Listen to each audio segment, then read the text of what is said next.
Merry meet everyone. Happy Halloween. A blessed Samhain to everyone in the Northern Hemisphere. A blessed Beltane to all my friends in the Southern Hemisphere. And to everyone that is weird, happy Halloween. How is everyone today? Hope everyone is doing well. We have a special guest today. I'd like to introduce PhD Tony. How are you, good sir? I'm well, thank you. How are you? I'm doing good. Thank you so much for joining me today. Well, you're very welcome. Happy to be here. Well, Mr. Tony woke up, well, Mr. Tony, not even Mr. Tony anymore. It's PhD Tony woke up very early to be here today. So has Bella Charge, also woke up also nice and early. Thank you very much, sir, for coming in. I'd just like to go through my rules of the panel again. These are questions that we would talk about 2 o'clock in the morning. Also, it's questions that that tickle your brain before you go to sleep. That those questions that don't like letting you sleep. So you sit and ponder about these kind of questions. We have 4 questions per show. We will discuss them as raw as possible. The questions, as I say before in my previous streams, is that they've been done weeks or months prior to here, so I don't remember the question that I have put together today. Like I say, they were done weeks before. I don't remember them, so my questions will be just as raw as Tony's questions. Just a reminder that there are no wrong or right answers either. These are our opinions. These are our thoughts, our views. So if anyone comes in and says that your views are wrong, your answers are wrong, your opinions are wrong, you please, mods, time them out for a few seconds. I don't know. I think it's 300 seconds is the minimum. But just time them out because I'm not going to tolerate that here as well. I'm not going to tolerate bullying in this chat. I'm not going to tolerate any bad mouthing of people either. You will be immediately banned. If you start bad mouthing people, I will not tolerate any of that in this chat.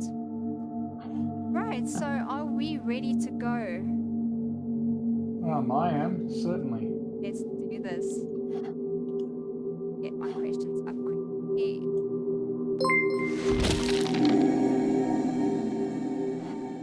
Alrighty. Okay, so our first question is...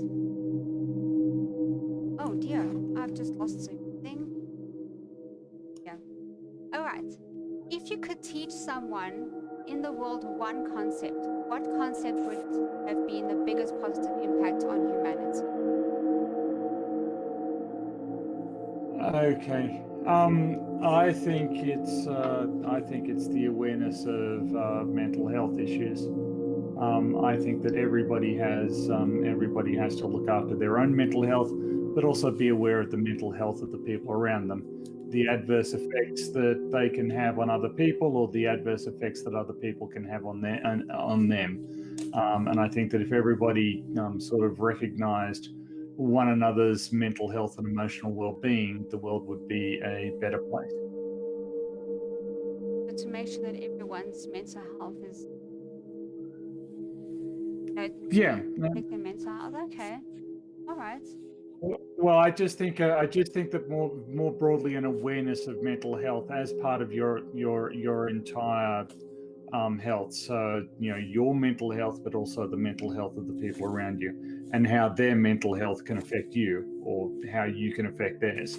Sort of, I think that there's a tendency for people to act in ways that are emotionally harmful to the people around them. And I think that and to then say, well, it's their fault for being upset by it. No, it's your fault for being a bit of a dick, actually. I just think that we should be more aware of that sort of thing. Okay. I think for me the best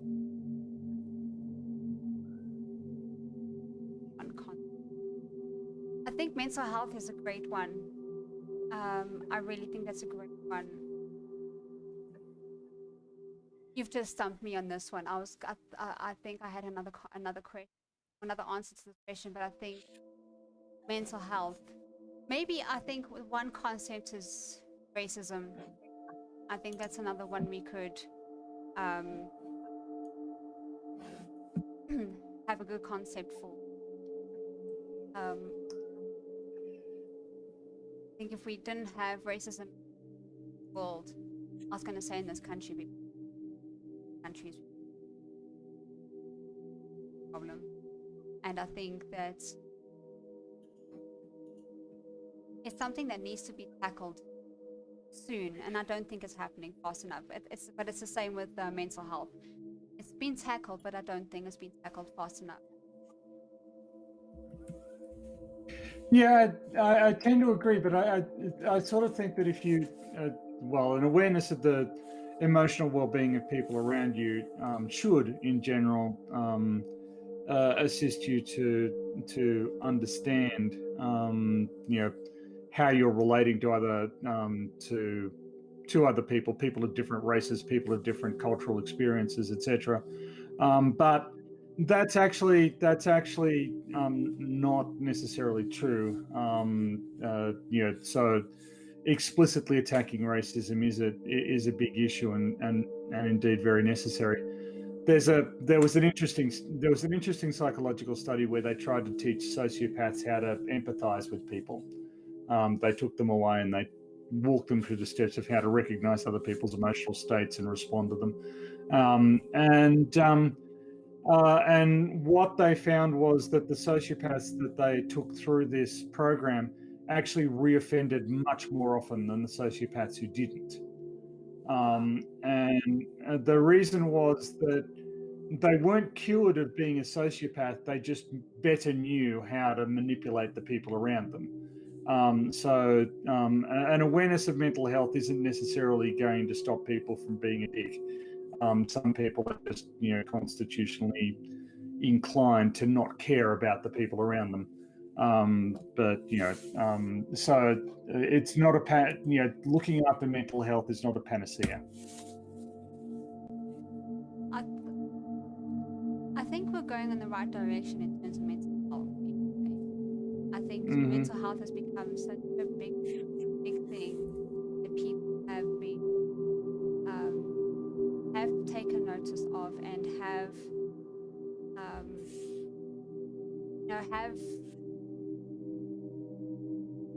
it's become such a big thing that people really are taking notice of. And being someone that suffers from depression, it's great. It's really, really great. But yet again, it's up to the person that who does suffer from a mental health, I beg your pardon. It's up to that person to decide if they want to go for the help or not. So, everyone can be all well saying, you must go for treatment and so on and so forth. It's up to the person to decide if they want to go for it or not. That's true, but you can end up, depression's a particularly sinister one. You can end up in a situation where, you feel very isolated. You don't feel that there's any productive way forward. So you can end up in that sense. You need to be aware. You need to be aware that there are conditions whose sole purpose is to try and kill you. and in their most severe forms. It can, just an awareness of sort of tools of mindfulness, um, uh, those sorts of and resilience tools that you can use to sort of deal with stress or deal with conditions that aren't working out the way you hope that they would. All of this sort of methodology is valuable, I think, for everybody to have. Hmm. Um, but anyway. Right. We have a question.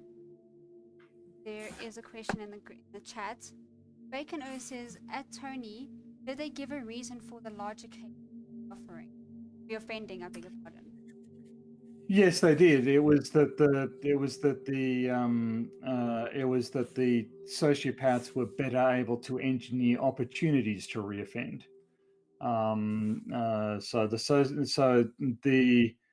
sociopaths who had been caught, arrested, and put through this program, people knew that they were sociopaths. There was some caution around them, but the ones who'd been through the empathy training knew how to disarm people and reassure them and make them feel comfortable. So they were better able to engineer opportunities to reoffend. All right. I think we've got that one covered. You ready for the... Yes. Let's do it. Question 2. Is suffering a necessary part of the human condition? What would people who never suffered like? Wow.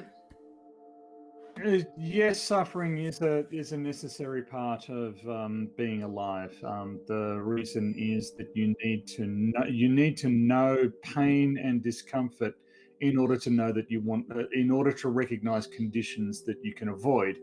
If somebody just feels eternally comfortable and happy, they're not going to know that they need food. They're not going to know that they're standing on a nail.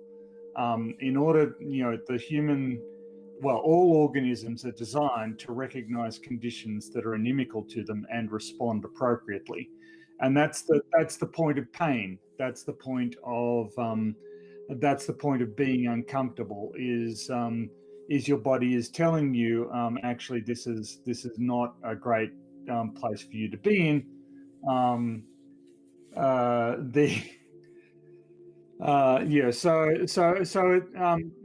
yes, I think that in order to people who have not suffered, people who don't know what suffering is, people who are incapable of suffering will die because they cannot recognize conditions that are bad for them, and they Yes. cannot respond to them as efficiently as they should.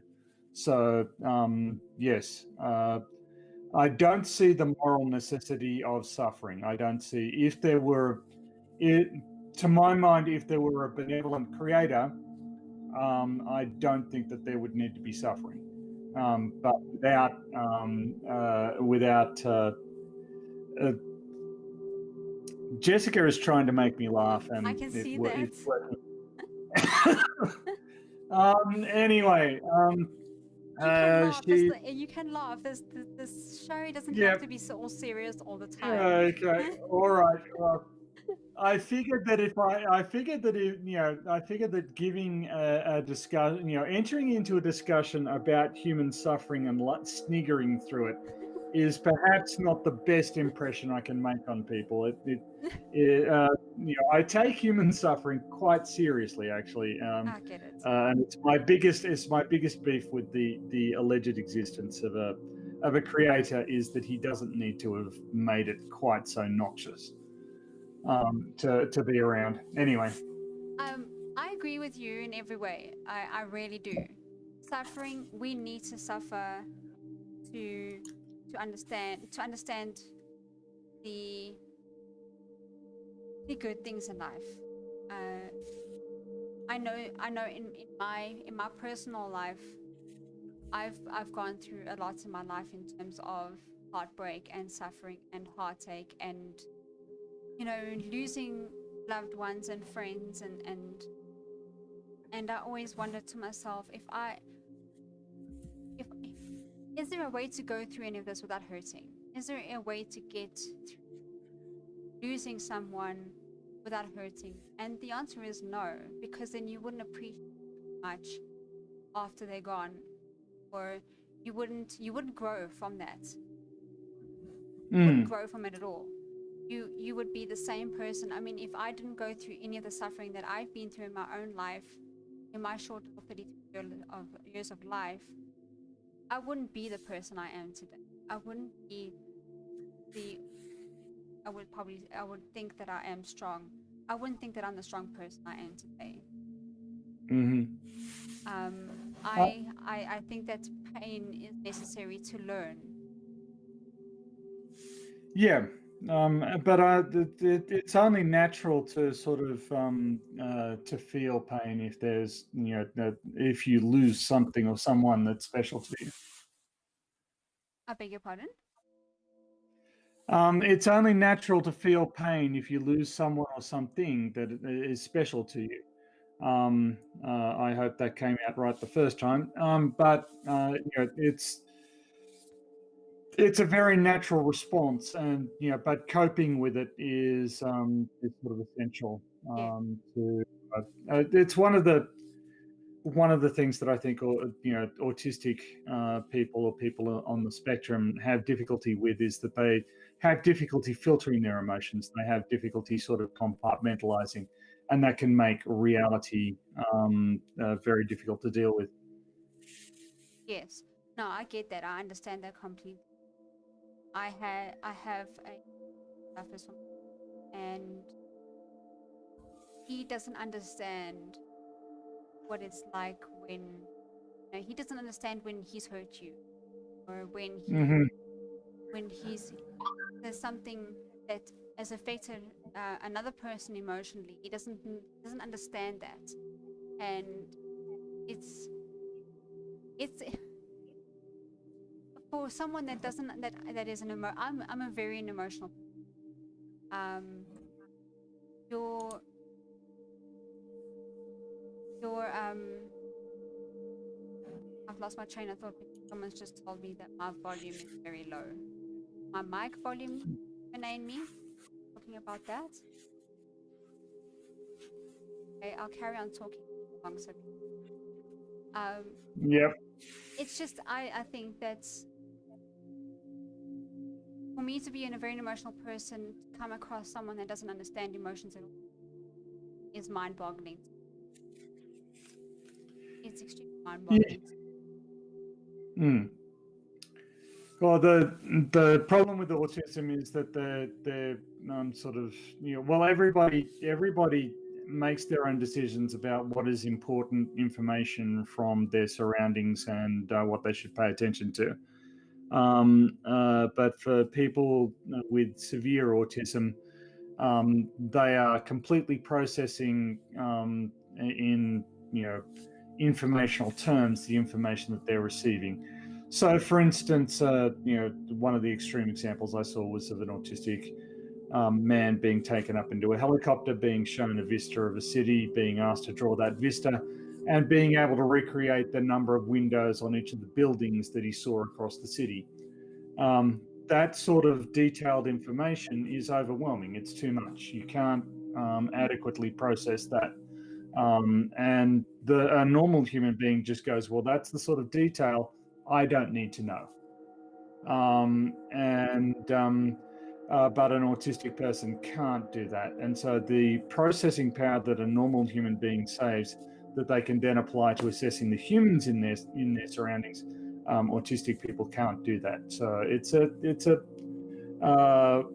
you know, it's just, and everybody to some extent is different in the way that they do that, which is one of the things that makes sort of relationships with other humans a little bit difficult. Yeah. Yeah, I've been in a relationship where, as I've said, I'm the emotional one, and my Hmm. partner had no emotion whatsoever.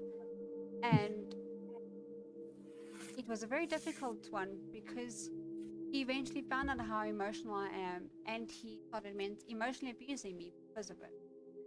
Mm-hmm. He would play on my emotions all the time to get his way, and was, to say the least, it was hell. Um, Yeah. and it still boggles my mind how I was in that relationship for so long. But Yeah. I've learned from that. I've learned to pick up those red flags, not with Mm. just men, but with women as well.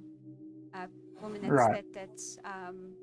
that claim to be your friend and then on you, or even male friends that use it on you. I've learned to pick it up now, and Yep. so I hate that I had to go through it, but I'm glad I did, so I don't have to Uh, go through that pain now.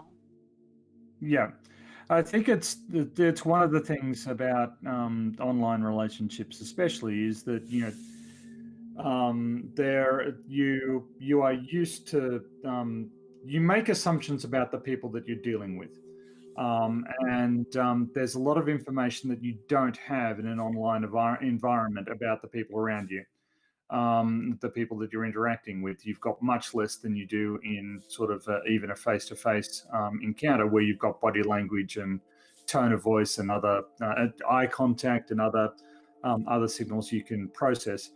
And generally, a well-balanced person doesn't necessarily expect that they're going to come into contact with somebody who is not well-balanced, who is not, who is not well disposed to other people, who will, who sees things in terms of advantage, supremacy, the relationships are tools that you can manipulate or use to manipulate other people. Um, and uh, and so when you encounter a personality like that, it can come as a bit of a surprise. It can come as as a shocking revelation. And the important thing to remember about it is that that's their problem. Yes. Um, and just draw a line there and say, okay, I'm not. That's your problem. It was my problem briefly for the time that I cared about this, but now it's not, because I. Yes. In anything any kind of emotional or mental abuse I've ever gone through my own life, I I now understand that it was not my problem. It was not me causing it. It was something I did. It was just something that they were dealing with. It was their problem. It's something that they're dealing with, that they're going through. It had nothing to do with me. It had everything. That's how I understand it now. Yeah, and I mean, that's one of the sinister aspects of depression, is that depression can lead you to the humans like narratives, so and narratives in which they are in control of their life. Depression can create the narrative that happened because you deserved it, that happened because you're inadequate, that happened because there's something negative about you that made it happen. And it can lure you into thinking that that's a reasonable way to behave, reasonable way to view things, and of course it isn't. Depression is a disease that is trying to mess with you, and you kind of need to go, okay, well, I am not defined by my disease. I'm over here, and I'm just going to, I'm going to ignore what the disease is saying to me. It's a lot harder than just saying I'm going to. Let's leave me Yeah, alone. I do. I know. Well, yeah, I have been in hospital with severe depression myself, Mm. so I know to some extent that it's not so easy. Yeah, look, I mean, I have been in a depression where where the one morning I woke up, I said, right, Roxy, this is it. You are not this person. You are not a depressed person. You have always been a happy child. Get back to that happy child. And I decided to, dark and stormy nights on Halloween. Gotta love it. Ooh. Um, I woke up one morning and I said those things to myself. I dressed in full colors because I was dressing in jeans and a shirt to go to work. Um, I woke up, I dressed nicely, I dressed in colors, I put a smile on my face, I said hello to everyone, and for the first time in a while, I felt like me, and it was so good. And I picked the depression that way. I was very surprised because a lot of people say, no, you need pills, you need to go see someone, you need this, you need that. Sometimes you just need to kick it out of your own mind. You need to stand up to it, basically like a demon, and stand up and say that you're not to control.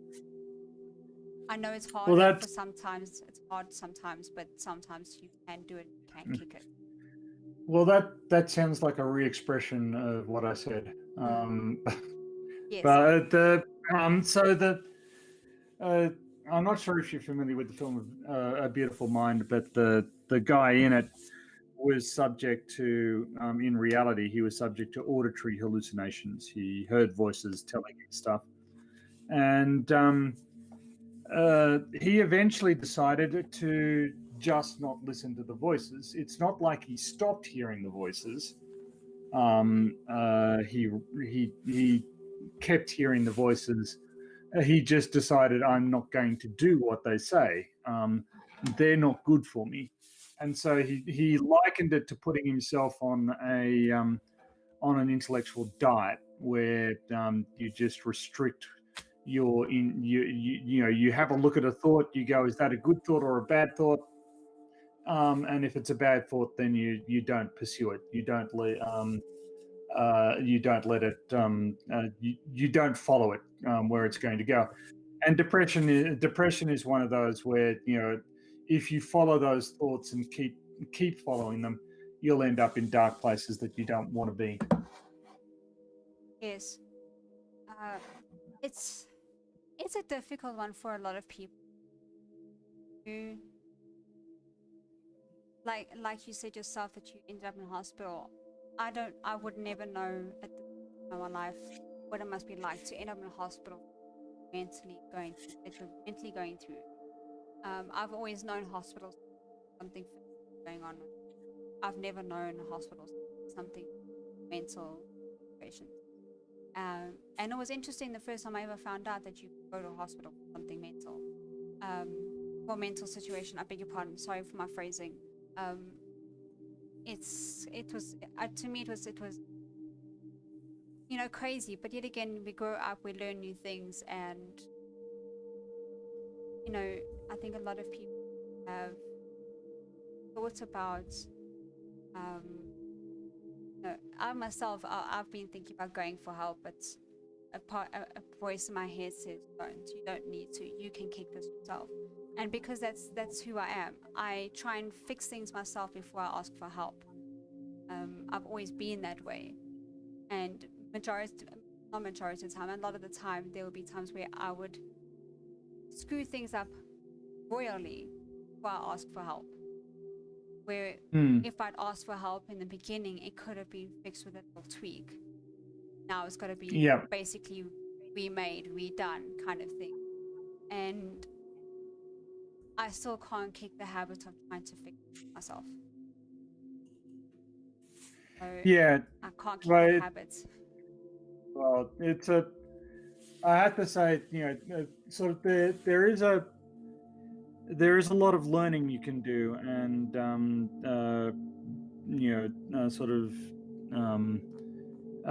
one of the best ways to learn is from other people, either by looking at their mistake or from people who know what they're talking about.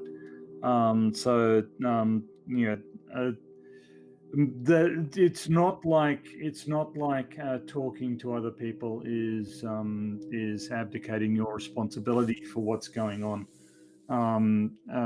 It's more equipping yourself with tools to and not all tools will work for you, but there's a broad variety of techniques available, and you pick the ones that you think are appealing. But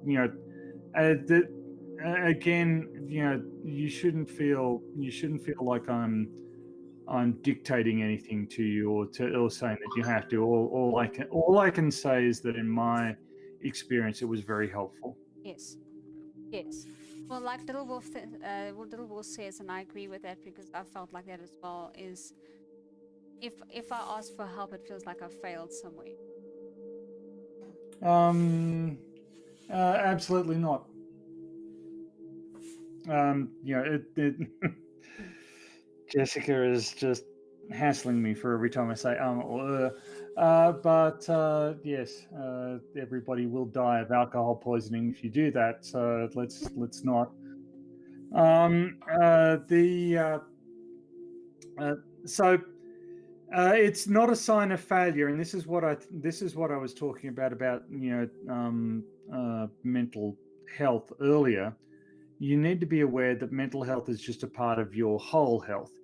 It's we all think about bodily health, and it's an obvious thing to look after. But mental health is just a part of that, and part of that is also comes down to brain chemistry, brain operation, the diet, your level of exercise, all of these things. So you and an individual human shouldn't feel like they need to know everything to keep themselves alive. You wouldn't hesitate to go to a doctor for a broken arm. So why would you hesitate going to see a doctor about a serious mental health issue? There's no difference, absolutely no difference between the two. Hmm. Uh, I get it. I get it. Bec- I used to go to the doctor for every small where something happening with my body that I didn't understand. Now I refuse to go to a doctor because first of all I have to drive 40 kilometers to my doctor, and it's not easy all the time to just drive to them. But I I try and, like I say, I try and fix things myself. So if I feel like I'm getting the flu, I go straight to the chemist, I go get my medication. But I guess that's still helping. You're still going to go and get that help that you need, whether it's for the flu or bronchitis or, so you are still going to get that help, is what, because that's what you need. I try and, because I don't just get the flu. I go straight to bronchitis or bronchial pneumonia or bronchial asthma. Because I have asthma, I get one of those three. So I don't just stick with the flu. So I try and catch it while I've still got the flu symptoms before it hits bronchitis or bronchial symptoms. So I suppose going to get help for minor depression is the best thing you can do before you sit in hospital with depression. mm, yeah, I think that but again, I ended up in the same situation as you. I didn't, I was actually too embarrassed and humiliated by the idea that I was not that I was in trouble, and didn't seek help and ended up in a very bad place indeed. And in retrospect, it was I should have gone to seek help earlier, and things would have not gotten to the stage that they did. Yeah. So it's a and I think that so that was my experience, and it's not going to apply to everybody else. But I'm sort of keen to communicate where I can that my experience was that actually, in retrospect, I regret not going to get help sooner. But I should have done that. Yeah, I get it. Right. I think we're ready for the next one. Next question. You ready for it? Yep. Cool. Let's do it. Actually, hang on. Before we go on, maybe we got some questions in the chat. Does anybody have questions? I see Break an Oath again says, do you think humans would be able to cope with a utopian society? Nope. I don't think so either. I think people enjoy having misery in their lives. Well, I mean, some degree of misery is necessary. I mean, if you, a lot of exercise, for instance, isn't very pleasant to do. But you feel better once you're on the other side of it. So, Yeah, I agree. I agree. I enjoy my gym. I'm looking forward to going back to gym on Monday. So, Okay. but let's go to question 3. I suppose that's all the questions that we did have. Okay. What do you think would be humanity's reaction to the discovery of extraterrestrial life? Now, I think this might be in your field. Or not. I could be wrong. Well, it's a quite broad question. I mean, there are indicators that we might have found extraterrestrial life On Venus. on Venus, phosphine, and the phosphine signal has been there for some time. We just didn't consider looking for it. So I'm not sure. Some people would be horrified by the very concept. It would threaten their worldview. Some people would be excited by the prospect. Some people would try and use it for some ideological purpose. There'd be a broad spectrum of reactions. I don't think that humanity is a monolith that's going to react in the one way. How would you feel? That would depend on the circumstances in which we encountered it. Was it, is it microbial in the clouds of Venus? In which case, it's a fascinating option that somebody's going to learn a lot about. But how do those proteins work, etc. That doesn't really impact me. If it's some spacefaring race, then are they friendly? I have a lot of questions. Are they inimical? It's all going to be context dependent. It's all going to be dependent on how. I consider it inevitable that we are going to encounter that there is extraterrestrial life.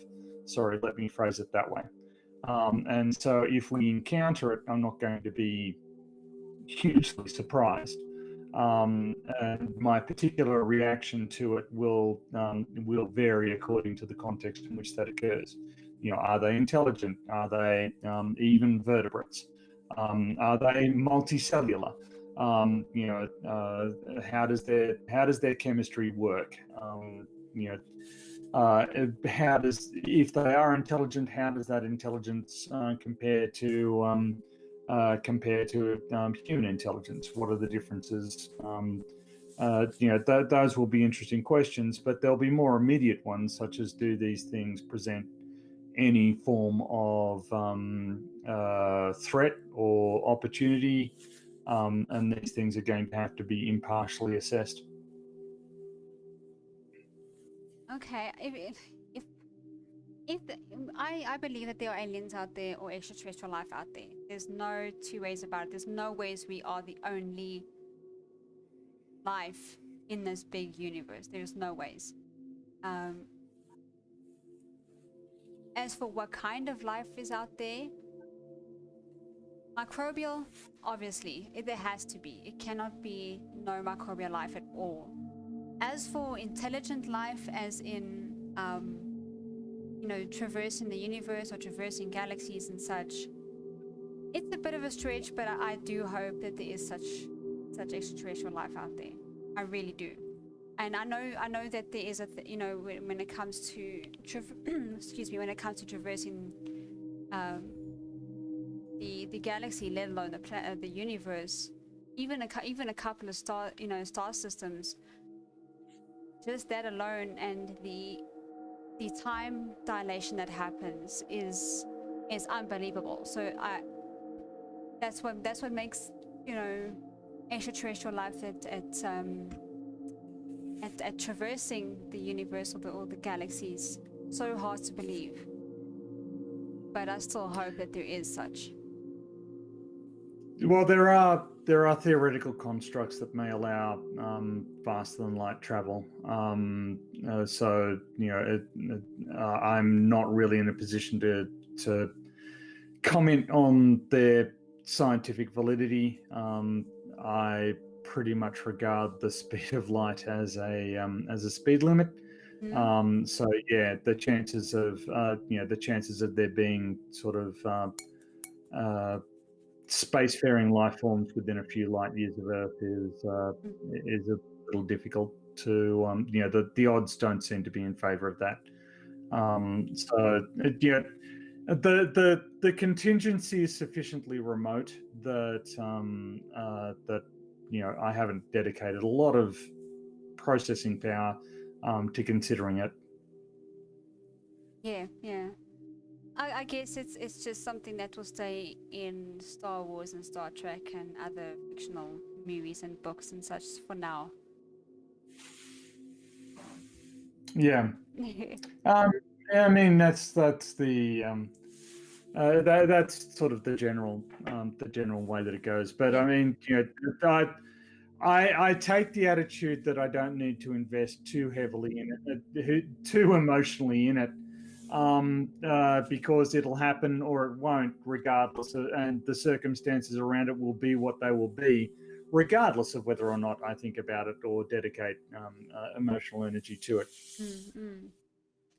I guess it's something that we'll just have to wait for scientists to present to us, and finding what they have found on Venus is quite an emotional thing. It's amazing. It's awesome. I think it's really awesome that they've found something in the clouds. I mean, it's great. Well, it needs to be pointed out that phosphine, as we understand it, is only produced by biological activity, but there are other processes that may produce phosphine that we're unaware of. B. Clive Wells in the chat points out that apparently the result may be an artifact of the data analysis techniques used. That's not something that I had heard, but Clive is a physicist, so he's probably got a better familiarity with the literature than I do. But anyway, so at the moment, we seem to have discovered something that might indicate the existence of at least some form of microbial life on Venus. But there are a number of steps between confirming that is, in fact, what is there. Yes, well, like I say, I mean, we first tried to look for anything on Mars. Now we've found stuff on Venus, which I think is amazing. Well, I mean, we're always going to find more.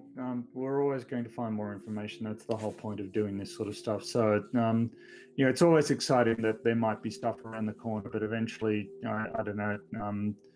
You go. Either it'll show up in time or it won't, and we can all assess it when it does. But it doesn't make what we're discovering and what we're learning any less remarkable. Yes.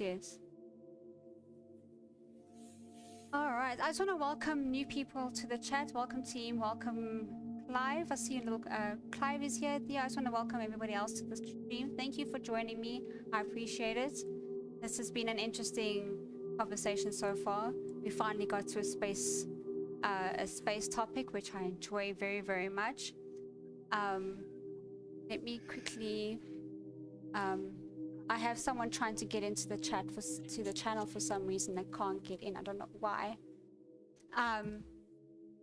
But yeah, sorry guys. This is weird. Not meant to be this way.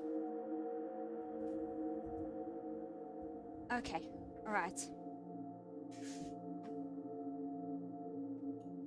Okay, guys, so let's go to the next question. You ready, Tony, for the next question? Yeah. Let's do it. Let me find myself here.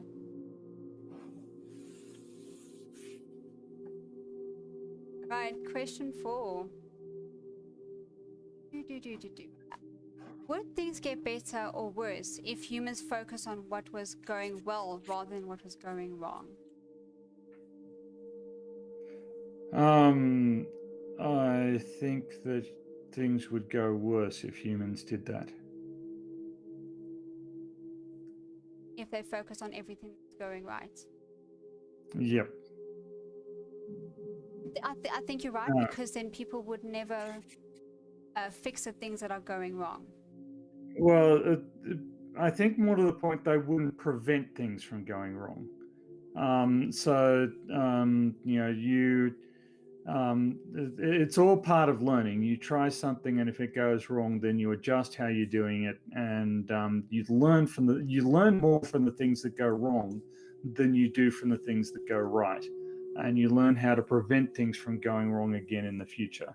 So,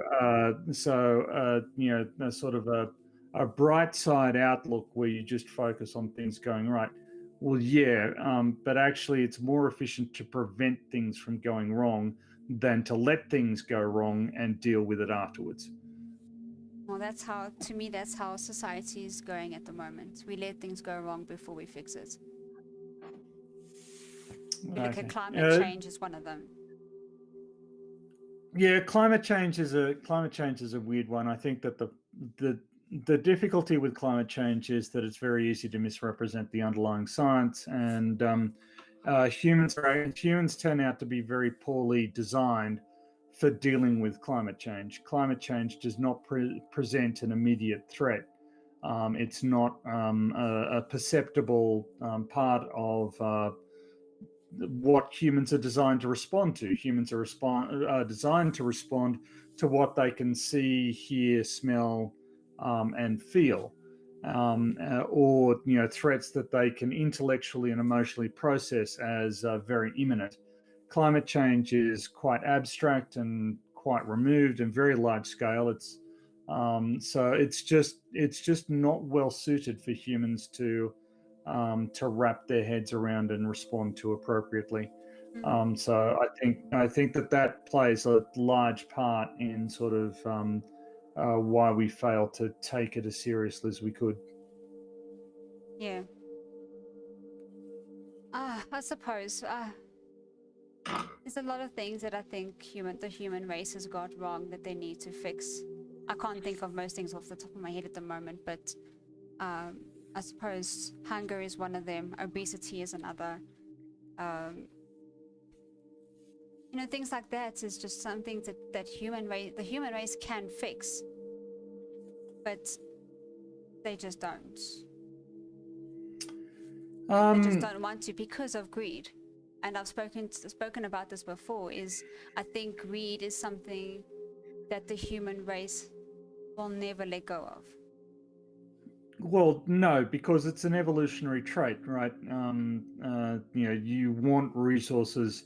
You want resources that are going to make your existence and those of your offspring more comfortable and more prosperous, so that you can produce more offspring, and your genetic traits can be propagated. So greed is a very evolutionary product of human behavior, but it also needs to be leavened by the fact that humans are social animals, and they achieve a great deal by being social animals. In order for social structures to exist, the greed of the individual needs to be moderated by the needs of the social structure.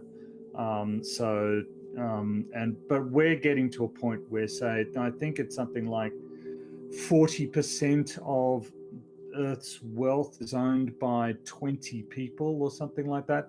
It's some absurdly small number, and that goes beyond greed. That becomes pathological. No individual needs that much wealth, can use that much wealth, has reason to possess that much wealth, and I don't think that it should be what we allow to happen. I'm going to answer Jessica G's question. I'm trapped inside my skull with my own thoughts. I have no trouble putting myself to sleep. I don't. So no, I don't use NyQuil or whatever the hell that thing is, acetaminophen. Whatever. Never heard of the stuff. Don't use it. I just sit there and think of mathematics, and that'll do it every single time. I'm envious of you, because there'll be days where I actually need music to put me to sleep. So I'll find something that has a certain frequency that helps me sleep, because there are some days where my mind just does not shut off, and I need music to put me to sleep, like a freaking little baby. Well, it can happen. It can happen that I get caught in sort of get caught in circular thought patterns and have to try and sort of break them. But no. Generally, I am boring enough that I can pretty much just lie down and go to sleep. Well, I don't think you're boring when you can solve sums in your head in a matter of seconds, but that's just me. Yeah. Well, that's just me, not being a maths person. That's just me. Yes, Clive's in the chat and managed to catch me leaving out a factor of 2 in some equations. So yeah, not feeling that smart this morning, actually. Truth be told. Well, I always have this saying is that Jessica G pulls no punches. I'll dear, get to that, Jessica. I have this saying is that everyone is clever in their own way. I believe that everyone has their own way. And then you discovered flat Earth, and you decided that was bullshit. I wasn't. Good. I was going on the people that actually have intellectual intelligence. Yeah. That actually have something to go along with life. I'm not talking about flat Earth, but yes, you're right. Until I discovered flat Earth, but yet again, my first flat Earth video was some moron putting water on a plate, saying this is why we have a flat Earth, because of when Texas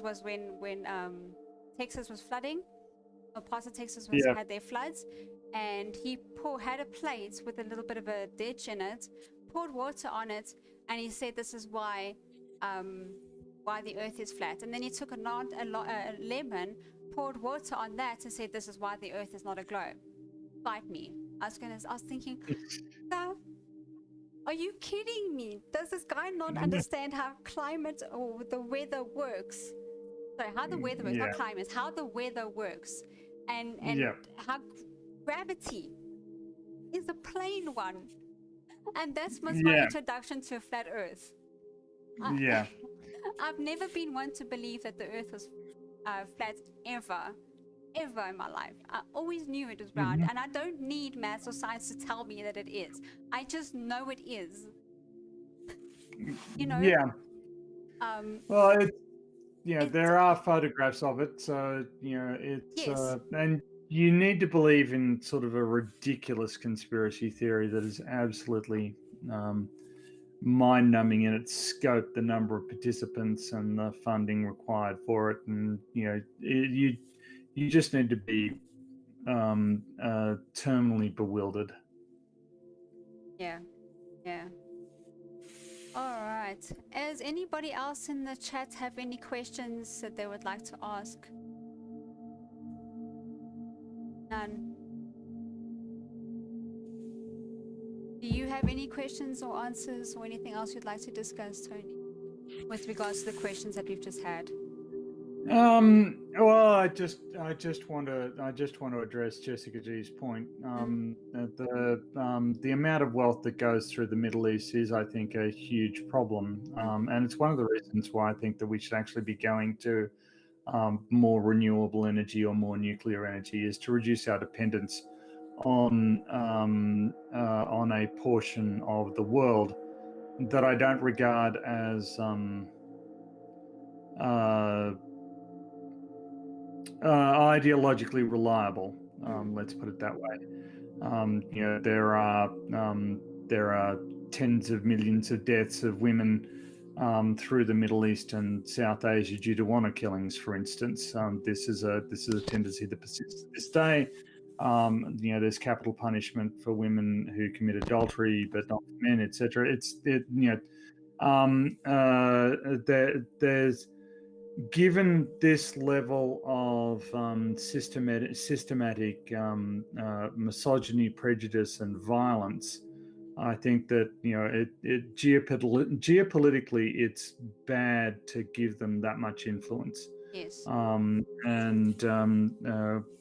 Sort of, we've built a rod for our own back in that regard, and I kind of think that reducing our dependence on the animals that happen to die beneath the Middle East is would actually be good for us in the long term.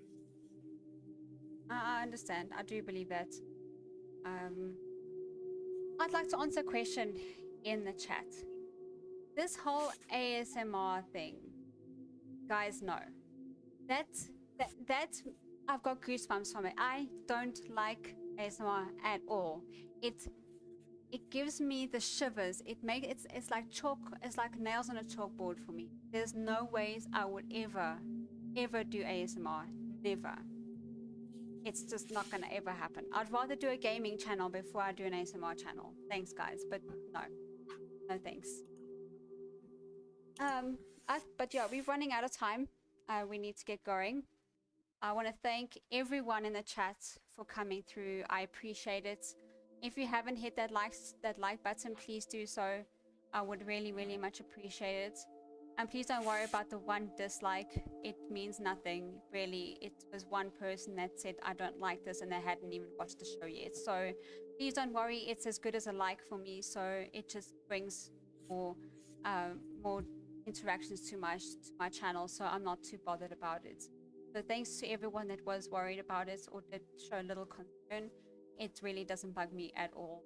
It's someone that was either messing around or a loser. Doesn't bother me at all. But yes, I would just like to bring through some notices though. Tony, what have you got coming next on your channel?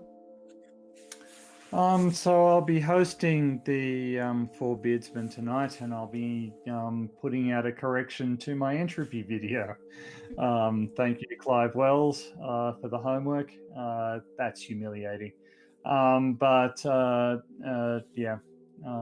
We'll and I'm going to be I want to get familiar enough with OBS to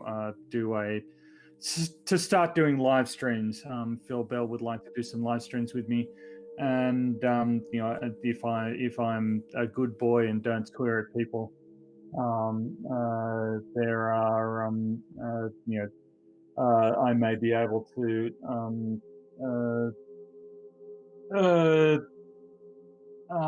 able to lure other people into appearing on the streams as well. Oh, good. That I'll look forward to it. I've definitely got you. I've got you on my subscription list. I'll definitely look out for that. I'm looking forward to that. Okay, so on my next show, I have Schrodinger's Cat coming on the 14th of November. It will be the same time, 10 p.m. CAT, 3 p.m. CST, and 8 p.m. GMT. I'm learning everybody's time zones now, which is great. Then everybody after the show is Schrodinger. He's got 2 premieres coming on. I will quickly post the link in the chat so everybody can go from here to there. Not too sure exactly what time he's on. Just go and have a look. I hope that link works.